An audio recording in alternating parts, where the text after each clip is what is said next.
Hello everyone, good morning. तो आइए देखते हैं अपने प्रमुख समसामयिक घटनाओं पर एक नजर। भारत में कोविड 19 टीकाकरण का आंकड़ा लगभग 40 करोड़ के पार पहुंच गया है। सेना में महिलाओं को स्थायी कमीशन देने के लिए विशेष कार्डर बनाया जाएगा। भारत ने राष्ट्रीय पोषण अभियान के लिए विश्व बैंक के साथ में $200 मिलियन के ऋण पत्र पर हस्ताक्षर कर दिए हैं। राज्यसभा के नियमों में परिवर्तन के लिए समिति का गठन कर दिया गया है। बिहार राज्य के पटना शहर में बनेगा एशिया का पहला राष्ट्रीय डॉल्फिन अनुसंधान केंद्र। अब इसको डिटेल में एक एक न्यूज हम लोग करके देखते चलते हैं।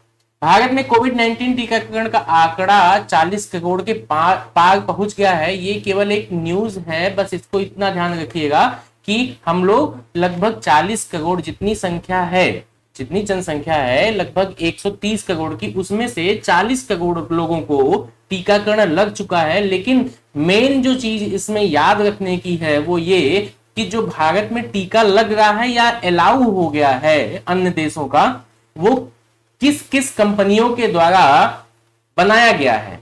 ठीक है, उसमें ये ध्यान रखने की चीज है। लेकिन आइए इसको एक नजर इस पे भी डाल लेते हैं। भारत में अब तक लगभग 40 करोड़ से अधिक लोगों को कोविड 19 वैक्सीन की खुराक दी जा चुकी है।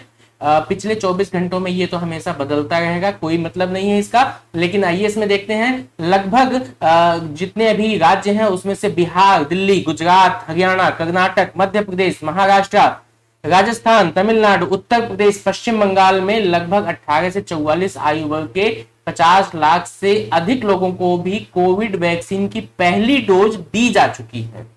ठीक है, 18 से 44 आयु वर्ग के लोगों की बात की जा रही है। अब देखिए 18 से 44 वर्ष के 12 करोड़ 40 लोगों को टीके की पहली खुराक दी जा चुकी है। तो इस तरीके से ये हमारा यहाँ पे मतलब एक जो आंकड़ा है इस चीज को लेकर के यहाँ पे बता दिया गया। टीकाकरण को लेकर के पंजीकरण कैसे करवाना है सभी लोगों को मालूम है कि पंजीकरण कोविन पोर्टल एक है www.cowin.gov.in और आरोग्य सेतु ऐप पर भी किया जा सकता है। यहां पर जाकर के आप सभी लोगों से अनुरोध है कि जल्दी से जल्दी टीकाकरण अपना करवाएं, टीका लगवाएं। चलिए अपनी अगली न्यूज की तरफ बढ़ते हैं। आप वो चीजें मत भूलिएगा कि कोवैक्सीन, कोविशील्ड और स्पुतनिक ये किस कंपनियों के द्वारा बनाया जा रहा है, इसको आप कमेंट बॉक्स में आप हमें जरूर बताइए। इसके साथ में अगली जो न्यूज है, सेना में महिलाओं को स्थायी कमीशन देने के लिए विशेष कार्डर बनाया गया जाएगा। अब विशेष कार्डर क्या है पहली चीज, दूसरी चीज की स्थायी कमीशन क्या है, इसको हम लोग यहां पर डिटेल में देखते हैं। ये हमारा मेंस का जो फर्स्ट पेपर है, यानी कि जिसमें सोशल इशू के मुद्दे पूछे जाते हैं, उसमें महिलाओं का एक टॉपिक है विमेन एम्पावरमेंट। तो उसमें उससे संबंधित ये क्वेश्चन ये बहुत ज्यादा इंपॉर्टेंट हो जाता है। साथ में ही ये हमारा थर्ड पेपर में भी बहुत ज्यादा इंपॉर्टेंट रोल अदा करने वाला टॉपिक है। ऐसे में भी ये टॉपिक हमारा कवर होगा। तो इस तरीके से इसको हमको देखना पड़ेगा। सेना में महिलाओं को जो स्थायी कमीशन की बात की गई है, सबसे पहली चीज तो महिलाओं को सेना में समान अवसर प्रदान करने की बात की जा रही है। वर्ष 2008-9 में नौसेना कंस्ट्रक्टर कॉडर तथा एजुकेशन ब्रांच की short service commission officers batch से 7 महिला अधिकारियों को स्थायी कमीशन दिए जाने की स्वीकृति दे दी गई है। सेना में महिलाओं के लिए एक विशेष कार्डर निर्माण करके कई क्षेत्रों में स्थायी कमीशन देने की योजना को अंतिम रूप दिया जा रहा है, जिसमें महिलाओं को लड़ाकू वाली भूमिका छोड़ करके बाकी सभी भूमिकाओं में स्थायी कमीशन दिया जाएगा। ठीक है, स्थायी कमीशन अभी हम डिटेल में देखेंगे कि स्थायी कमीशन है क्या। लेकिन उससे पहले जो अगला पॉइंट है, सेना की ओर से जारी सूचना में कहा गया है, क्या कहा गया है कि साइबर एवं सूचना प्रौद्योगिकी, सैन्य, पुलिस को और सेवा चयन बोर्ड में विभिन्न पदों के साथ ही साथ कई क्षेत्रों में महिलाओं को स्थायी कमीशन देने पर विचार किया जा रहा है।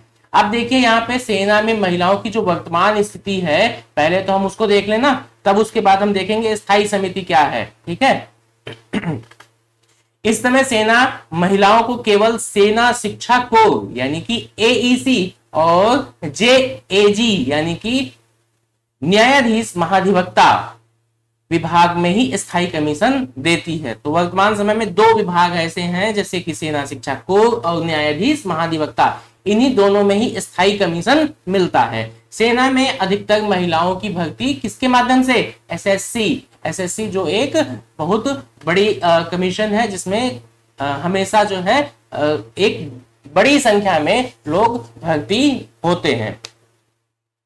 तो शॉर्ट सर्विस कमीशन अधिकारियों के रूप में होती है और उनका कार्यकाल अधिकतर कितना? लगभग 14 साल का होता है। वायुसेना में महिलाएं पहले ही लड़ाकू पायलट की भूमिका में आ चुकी हैं। आपने देखा होगा कि पहली लड़ाकू पायलट महिला कौन है, वो आप हमको कमेंट बॉक्स में बताइएगा, जिसे सबसे महत्वपूर्ण स्थिति के तौर पर देखा जाता है। जबकि सेना में महिलाएं अभी महत्वपूर्ण पदों पर नहीं दिखती हैं। क्यों? क्योंकि थोड़ी सी जागरूकता कम है, लोग थोड़ा सा अवेयर कम है महिलाओं को इस फील्ड में आगे बढ़ाने के लिए, सेना में भर्ती कराने के लिए। लेकिन पिछले कुछ वर्षों में ये संख्या दिन प्रतिदिन बढ़ती जा रही है। ठीक है, तो महिलाओं को सेना में समान अवसर प्रदान करने के लिए 2008-9 में नौसेना कंस्ट्रक्टर कॉर्डर तथा एजुकेशन ब्रांच की short service commission officers batch से कितनी महिलाओं को? 7 महिलाओं को स्वीकृति दी जा चुकी है। ये हमने आपको पहले ही बता दिया था। अब स्थायी कमीशन के बारे में देख लेते हैं कि स्थायी कमीशन है क्या। स्थायी कमीशन का मतलब यह है कि उक्त अधिकारी तब तक पद पर बना रहेगा जब तक कि वह सेवानिवृत्त ना हो जाए। अब देखिए, स्थायी कमीशन के लिए 3 संस्थाएं कौन कौन सी? राष्ट्रीय रक्षा एकेडमी जो कि पुणे में है, राष्ट्रीय सेना एकेडमी जो कि देहरादून में है, और ऑफिसर्स ट्रेनिंग एकेडमी जो कि गया में है, इसको ज्वाइन करना होता है। इन तीनों एकेडमी को आप याद रखिएगा। उसके साथ में ये भी ध्यान रखिएगा कि ये एकेडमी है कहां पर। जैसे राष्ट्रीय रक्षा एकेडमी के बारे में पूछ लिया कि राष्ट्रीय रक्षा एकेडमी है कहां पर, तो पुणे में है।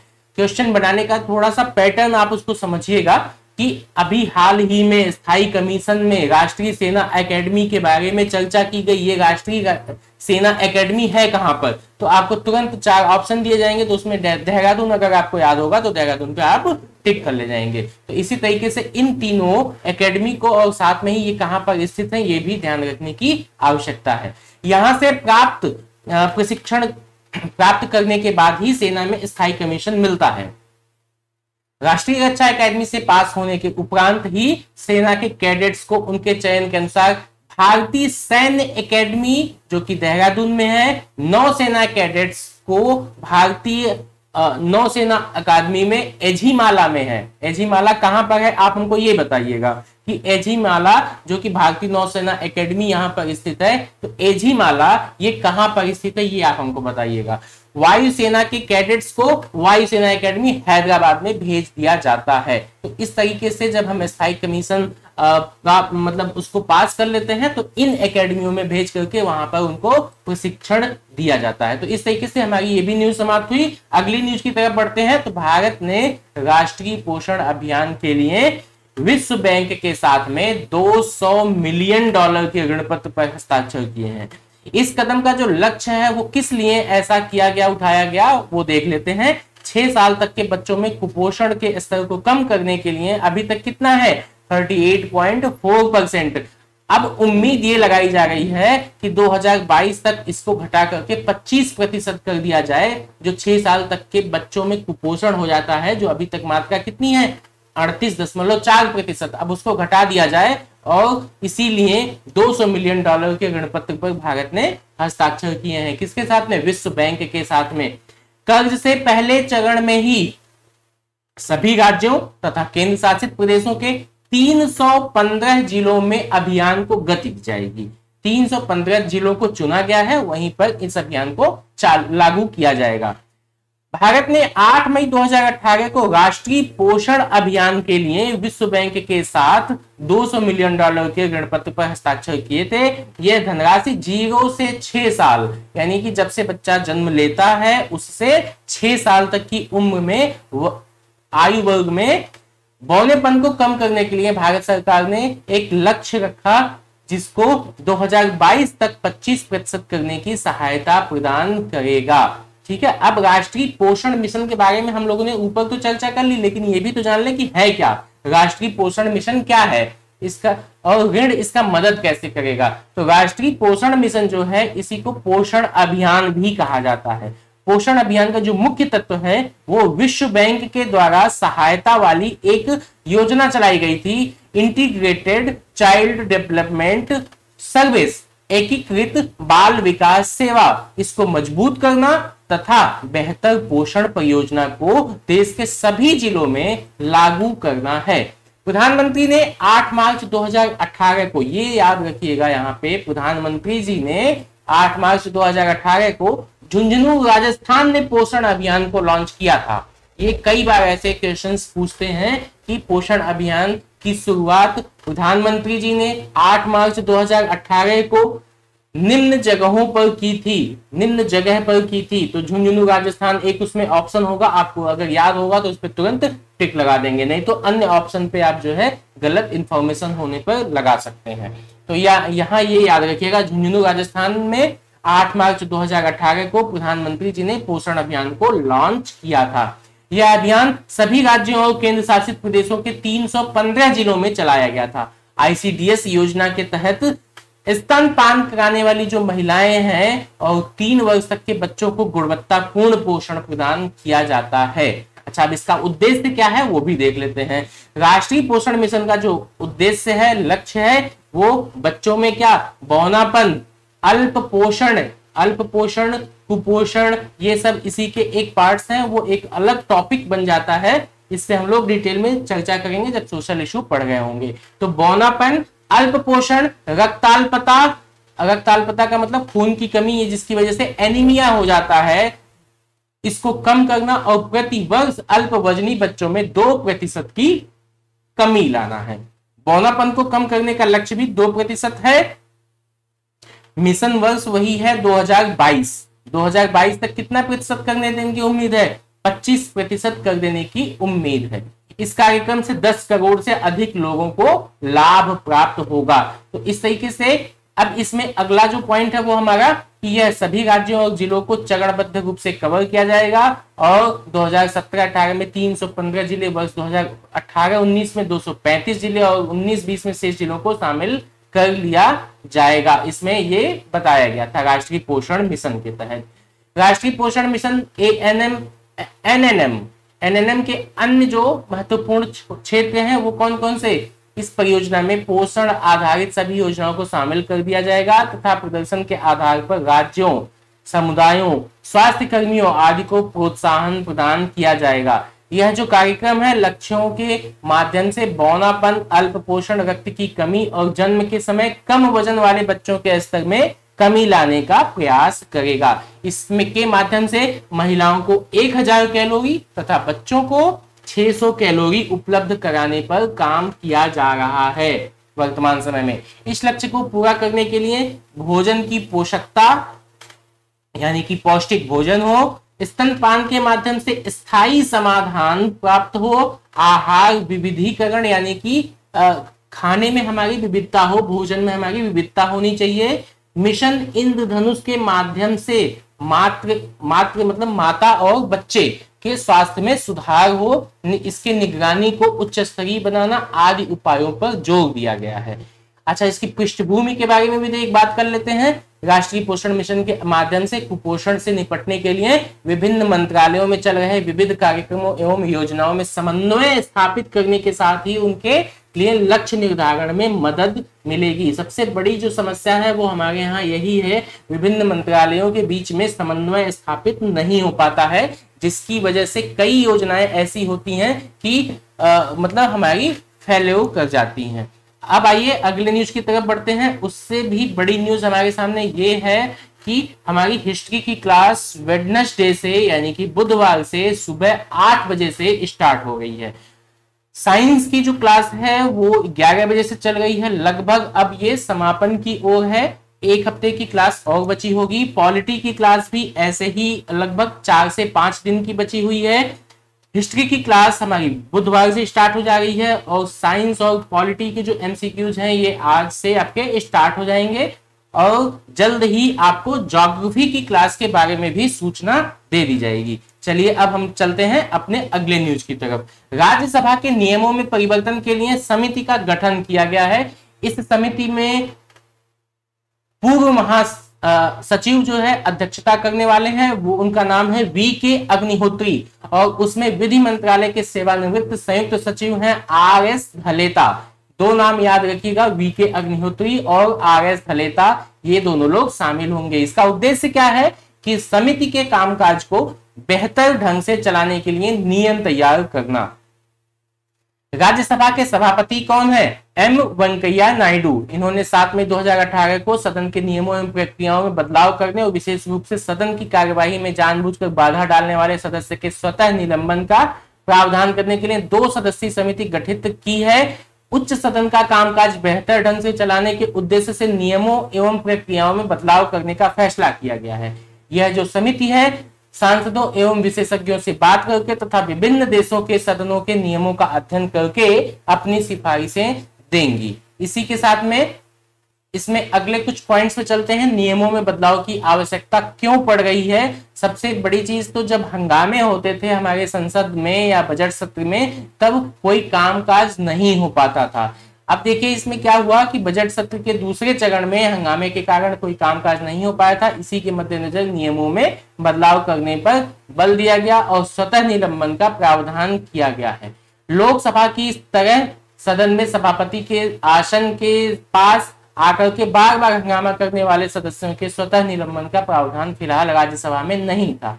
अच्छा, आप लोग राज्यसभा के कार्य एवं शक्तियों के बारे में जानते होंगे, पॉलिटी में आपने इसे देखा भी होगा, लेकिन आइए फिर भी देख लेते हैं। राज्यसभा के कार्य एवं शक्तियां लोकसभा के साथ साथ राज्यसभा की विधि निर्माण संबंधी कार्य करती है। ये भी इसको निम्न सदन कहते हैं या उच्च सदन, ये कमेंट बॉक्स में आप हमें बताइएगा। ठीक है, संविधान के द्वारा अवित्तीय, यहाँ पे ध्यान दीजिएगा, अवित्तीय विधेयकों के संबंध में लोकसभा और राज्यसभा दोनों को बराबर शक्तियां प्रदान की गई हैं। संशोधन के प्रस्ताव तभी स्वीकृत समझे जाएंगे जब से संसद के दोनों सदनों के द्वारा अलग अलग अपने कुल बहुमत तथा उपस्थित एवं मतदान में भाग लेने वाले सदस्यों के 2/3 बहुमत से पारित कर दिया जाए। लोकसभा से स्वीकृत होने पर वित्त विधेयक राज्यसभा में भेजे जाएंगे, जिसके द्वारा अधिक से अधिक 14 दिन तक इस विधेयक पर विचार किया जा सकता है। अनुच्छेद 249 कहता है कि राज्यसभा उपस्थित और मतदान में भाग लेने वाले सदस्यों के 2/3 बहुमत से राज्य सूची के किसी विषय को राष्ट्रीय महत्व का विषय घोषित कर सकती है। तो इस तरीके से हमारी ओबी न्यूज समाप्त होती है। अब हम चलते हैं अपनी अगली न्यूज की तरफ।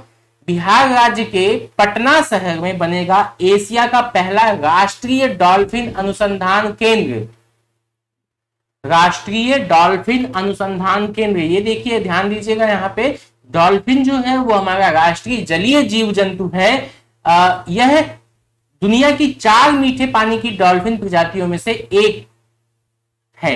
ठीक है, 4 मीठे पानी की जो झील है उनमें से डॉल्फिन इसमें से प्रजातियों में से एक है। अब 4 मीठे पानी की जो झील है उसको हमको नाम को ध्यान देना पड़ेगा। ठीक है, जहां जहां पर डॉल्फिन पाई जाती है। एक तो अपना हो गया गंगा, गंगा की डॉल्फिन इसीलिए कहा जा रहा है। 3 और कौन है, इसको आप कमेंट बॉक्स में आप हमें बताइएगा। भारत और एशिया का पहला राष्ट्रीय डॉल्फिन अनुसंधान केंद्र बिहार राज्य के पटना विश्वविद्यालय परिसर में गंगा नदी के तट पर स्थापित किया जाएगा।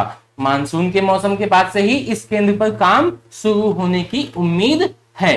विशेषज्ञों की टीम के द्वारा गंगा नदी में 2018-19 में एक सर्वेक्षण किया गया। इस नदी में लगभग 1455 डॉल्फिन देखी गई थी। बिहार के उप मुख्यमंत्री हमारे सुशील कुमार मोदी जी ने यह कहा कि राज्य सरकार पटना विश्वविद्यालय के परिसर में राष्ट्रीय डॉल्फिन अनुसंधान केंद्र स्थापित करने के लिए कड़ी मेहनत कर रही है।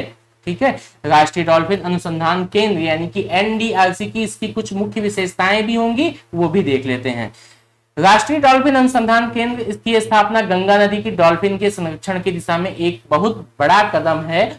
यह केंद्र जो है पटना विश्वविद्यालय के भीतर लगभग कितना 4400 वर्ग मीटर भूमि पर स्थापित किया जा रहा है। यह केंद्र गंगा नदी से लगभग 200 मीटर की दूरी पर है और केंद्र लगभग वर्ष 2022 तक स्थापित होने की उम्मीद कर रहा है। ठीक, शुरू में वर्ष 2011 में यह परियोजना प्रस्तावित कर दी गई थी, लेकिन स्टार्ट अब हो रहा है और स्थापित हो जाएगा 2022।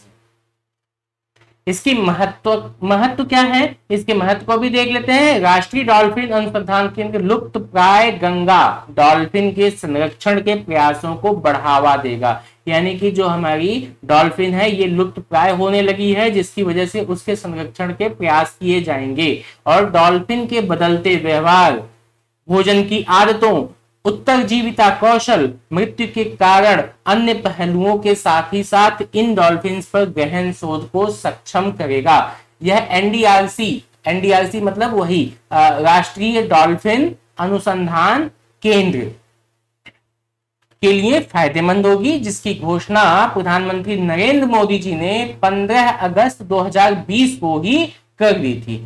अब प्रोजेक्ट डॉल्फिन जो चलाया जा रहा है ये किस बेस पर चलाया जा रहा है, जैसे हमारे यहाँ चलाया गया था प्रोजेक्ट टाइगर, उसी की सफलता को दोहराने के लिए पिछले साल अपने स्वतंत्रता दिवस के भाषण के दौरान ही प्रोजेक्ट लॉयन के साथ ही साथ प्रधानमंत्री जी ने प्रोजेक्ट डॉल्फिन की भी घोषणा की थी। ठीक है, तो प्रोजेक्ट टाइगर की सफलता हम लोग पा गए थे, जिसकी वजह से प्रोजेक्ट लॉयन और प्रोजेक्ट डॉल्फिन की घोषणा कर दी थी प्रधानमंत्री मोदी जी ने। प्रोजेक्ट डॉल्फिन का जो उद्देश्य है देश की नदियों और महासागरों में डॉल्फिन का संरक्षण और सुरक्षा करना है। यह परियोजना विशेष रूप से अवैध शिकार विरोधी गतिविधियों और गणना में आधुनिक तकनीकी मतलब उनकी गिनती कैसे की जाए इसके लिए आधुनिक तकनीकी के उपयोग के माध्यम से डॉल्फिन और जलीय आवास के संरक्षण को शामिल किया जाएगा। ठीक है, अब गंगा की डॉल्फिन के बारे में देख लेते हैं। गंगा की डॉल्फिन भारत का राष्ट्रीय जलीय जीव जंतु है। इसको हम लोग सबसे पहले ही पॉइंट में देख चुके थे कि राष्ट्रीय जलीय जंतु है। यह दुनिया की 4 मीठे पानी की डॉल्फिन प्रजातियों में से एक है। अन्य एक तो हम लोगों ने देख लिया गंगा की डॉल्फिन। जो अन्य 3 मीठे पानी की डॉल्फिन प्रजातियां हैं वो है चीन की यांगजे नदी जो अब विलुप्त हो गई है, जैसे भारत में सरस्वती नदी विलुप्त हो गई है, पाकिस्तान की सिंधु नदी, दक्षिण अमेरिका की अमेजन नदी। तो ये चारों याद रखिएगा। अभी हमने इससे पहले क्वेश्चन पूछा है, यहाँ पे हमने आपको सारे आंसर्स भी बता दिए। ठीक है, तो ये चारों नदी याद रखिएगा, जो 4 मीठे पानी की डॉल्फिन प्रजातियां इन्हीं नदियों में पाई जाती हैं।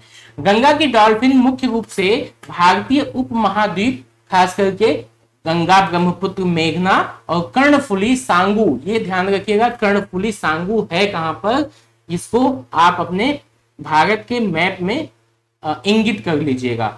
इन नदियों में पाई जाती है। डॉल्फिन कम से कम 5 से 8 फीट गहरे पानी को पसंद करती है, वो उसी में रहती है। ये आमतौर पर अशांत पानी में पाई जाती है जहां इनके पास खाने के लिए पर्याप्त मछलियां होती हैं।